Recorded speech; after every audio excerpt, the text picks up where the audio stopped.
Урматтуу агалар, эжелер, курдаштар, замандаштар жана жаштар. Мына өзүңүздөр байкап атасыздар, элибизде кандай жакшылыктар, саамылыктар өтүп атат. Мына кайрымдуу фонд жетектеген азамат жигит жана Раджаб жигиттер мына жакшы ишти баштап 2 жылдан бери элдин соогун алып атышат. Анан биз дагы чыгармачыл адамдар дагы өзүбүздүн жүрөгүбүздөн, ар жактан ниетибизден ушу кошумчабыз жакшы сөз айтып, жакшы каалоо тилектерди айтып биз дагы жүрөбүз. Эми мына бүгүн Ширинтайдын үйүндө отурабыз. Мына атасы Бакыт аба менен Венера ушу булардын балдары мага кошуна болуп канча жылдан бери жүрөбүз, бирок ушу акыркы күндөр ушул жакта жүрөт деп чыйпылыктап переживать этип, мына бүгүн дагы мен келип отурам. Ширинтай жакшы болсун, ден соолук болсун, Кудай бурса баары жакшы болуп атат. Мына келатат дагы. Эми кааларым элге кайрыламын. Ушу урматтуу кыргыз калкыбыз. Кыргызда эч качан бири-бирин кыйналганды таштаган эмес.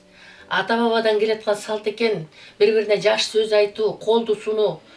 Мына келиңиздер, эми ушу Ширинтай жакын арада ушу чет мамлекетке дарыланууга кетет экен. Көп түкүрсө көл болот дейт. Жардамыбызды, жүрөгүбүздү, ниетибизди аябайлы. Жүрөктөн чыккан сөзүбүздү, колдон келген бир сомубузду кошолу. Себеби деген кыйналган адамдар баардыгы ушу бири-бирибизди өйдө карап отурат, үмүттөтүп отурушат. Мисалы, Бакыт аба менен Венера жеңе болсо пенсионерлер, балдары дагы бүт бар майыптар. Ошон үчүн баардыгыбыз жабылып, жапатырмак болуп жардам берели. Себеби деген оору менен алышкан аябай эле кыйын. Мен өзүм башымда бар 25 жыл оорунуну баккан, бирок ал кезде андай фонддор жок болчу. Мына азыр фонддор болуп, Ширинтай болсо чоң үмүт менен мына 2 баласы менен сиздерге кайрылып отурат. Биз дагы кайрылабыз, келиңиздер, баардыгыбыз ушу чогулуп жардам берип, ушу Ширинтайдын ден соолугуна кам көрөлү. Келиңиздер, баардыгыбыз бир эл болуп, бир журт болуп. Ассаламу алейкум, урматтуу мекендештер. Мына көрүп аткандарыңыздай эле бир үй бүлөнүн бир кубанычына себеп болуу баардыгыбыз үчүн бир жакшы нерсе. Мына өткөндө эле тынчтык жөнүндө сөз кылып кеттик. Тынчтык кандай сүйүнүү менен тосуп алдык өткөндө. Пайгамбар Расул саллаллаху алейхи вассалам хадисинде айтат: "Фатасаддак ли нафсик". Эң биринчи бу садака берүү өз нафсиң үчүн. Биз Кудайга шүгүр азыр өз нафсибизди өтө эле кам көрүп, өз нафсибизден аша турган учур азыр. Азыр кедейчилик заман эмес, жокчулук заман эмес. Кудайыма шүгүр келтиришибиз керек. Азыр ушундай барчылыктын үстүндө жашап аткан убагыбыз азыр. Анан фаин фадула шайун. Эгер өз нафсибизден ашкандан кийин фали ахлика, анан балдарыбызга, аялдарыбызга анан биз садаканы беришибиз керек. Фаин фадула шайун.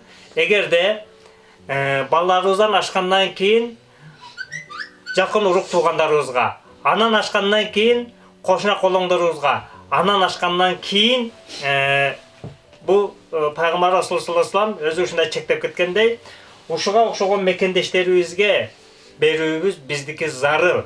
Бул буйрук. Бизге садака бергиле деген буйрук бар.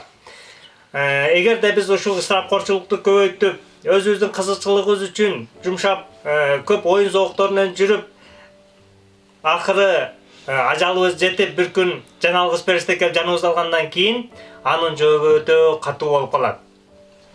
Ошон үчүн келиңиздер, урматтуу мекендештер, ар бир нерсенин, ар бир баскан кадамыбыздын дагы эртең күнү жооп бере турган күнүбүз бар. Ар бир кылган жакшылыгыбыздын дагы жакшылыгын көрө турган үзүрү бар анын. Ошон үчүн бүгүнкү күнү Алла Таала бизге ушундай бир ден соолукту берип, ушул нерселерге жакшылыкка бир мүмкүнчүлүк берип коюптур.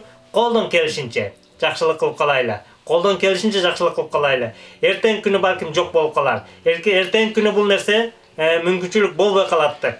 Азыр бере турган нерсебизди эртең Алла Таалам алып кое турган болсо, берели десек да жок болуп калат да, анда өкүнүч болуп калат. Ошон үчүн биз өкүнүч келбестен мурун бир жакшылык иштерди кылып калууга Алла Таалам бардыгыбызга ушул жакшылыктарды насип кылган болсун. Келиңиздер, биз дагы эле элибизге кайрылып кетебиз. Ошо сиздер менен ушул жумуштар бүтүп келатат, ушул убакка чейин дагы эле бүтүрөбүз деген үмүттөбүз, жакшы ниеттебиз. Аракет кылсак бардыгы бүтөт буюрса. Ошо Ширинежеге бир кол сунуп, мүмкүн болушунча ушул Ширин эжени мына Талай байке ушунча майыптарды бир сүйүндүрүүгө бир салымыбызды кошуп калайлы.